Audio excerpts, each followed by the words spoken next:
मंत्रस्वरूपाय सर्वतंत्रस्वरूपिणे सर्वगाय समस्ताय शिवाय गुरुवे नमः। श्री परादेव्यै नमः। श्री सिद्धलक्ष्मी देव्यै नमः। श्री कालसंकर्षणी देव्यै नमः। नमस्कार मित्रों, आज मैं आपके बीच समुपस्थित हुआ हूं एक दुर्लभ विद्या के ऊपर चर्चा करने के लिए। आज हम चर्चा करेंगे ओडी विद्या की। ओडी विद्या क्या है? प्राचीन काल से भारत नाना प्रकार की विद्याओं के अध्ययन का केंद्र रहा है। यहाँ गुरु शिष्य परंपरा से विविध प्रकार की विद्याओं का अध्ययन तथा अध्यापन होता आया है। वह विद्या जिसमें मंत्रों के बल पर लौकिक तथा अलौकिक कार्यों को किया तथा करवाया जा सके, उसे मंत्रवाद कहते हैं। मंत्रवाद दो प्रकार का होता है, सदमंत्रवाद तथा दुर्मंत्रवाद। मंत्रों के बल पर शांति, पुष्टि, गौ, ब्राह्मण आदि की रक्षा के लिए जो प्रयोग आदि कर्म किए जाते हैं, वह सदमंत्रवाद के अंतर्गत आते हैं। वहीं शत्रुओं का संहार, लौकिक इच्छाओं की पूर्ति आदि जो है, वह सभी दुर्मंत्रवाद के अंतर्गत आते हैं।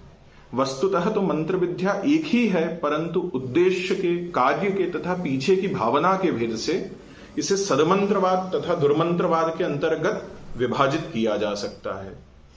ओडी विद्या का जो प्रचलन है वो प्राचीन काल से परशुराम क्षेत्र के अंतर्गत रहा है। केरल के जो कुछ विशेष जिले हैं, वहां पे इस विद्या का प्रयोग करने वाले और इस विद्या का अध्ययन अध्यापन करने वाले अध्येता रहा करते थे।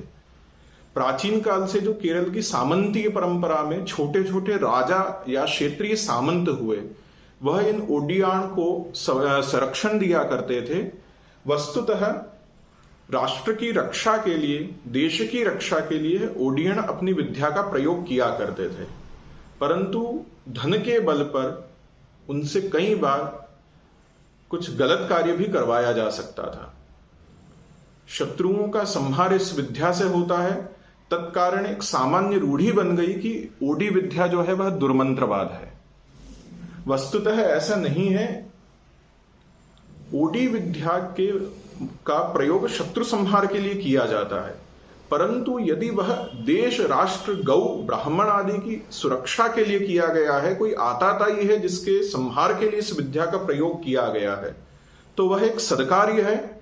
वहीं जब क्षुद्र इच्छाओं की पूर्ति के लिए या परस्पर शत्रुता के कारण जब इस विद्या का प्रयोग किया जाता है, तो वह दुर्मंत्रवाद के अंतर्गत आता है।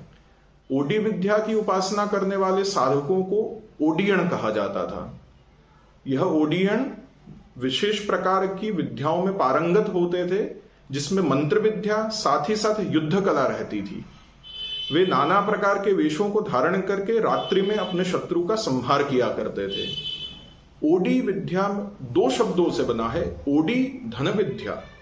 ओडी जो शब्द है वह मलयालम भाषा से निस्सृत होकर आया है।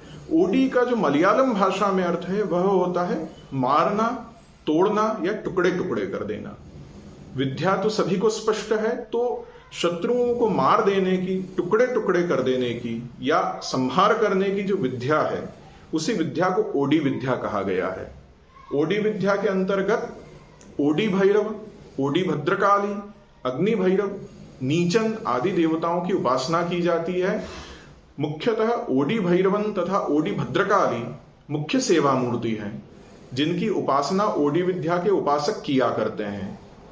ओडी विद्या के अध्येता नानाविध प्रकार के मंत्रों का प्रयोग करते हैं तथा ओडी विद्या की सेवा की जो विधि है, उसके अनुसार इन मंत्रों की सिद्धि प्राप्त करते हैं। तत्पश्चात इनका प्रयोग किया करते हैं। ओडी विद्या का प्राचीन काल से केरल देश के अंदर प्रचलन रहा है तथा 18वीं शताब्दी के उत्तरार्ध तक ओडी विद्या के अध्येताओं का तथा इस विद्या में महारत हासिल किए हुए व्यक्तियों का वर्णन हमें प्राप्त होता है। अस्तु, वर्तमान में इस विद्या को जानने वाले बहुत कम लोग हैं, और जो हैं वह अत्यंत गुप्त रूप से निवास करते हैं, प्रत्यक्ष रूप से इस विद्या का प्रचलन या परिचय नहीं देते हैं। ओडी विद्या शत्रु संहार की विद्या है। यदि किसी व्यक्ति पर ओडी विद्या का प्रयोग हो या उसे ऐसी आशंका हो, तो उसे शीघ्रातिशीघ्र किसी मंत्रविद अथवा दैवज्ञ के पास जाना चाहिए तथा विविध प्रकार के परिहार कार्यों को करवाना चाहिए। धन्यवाद।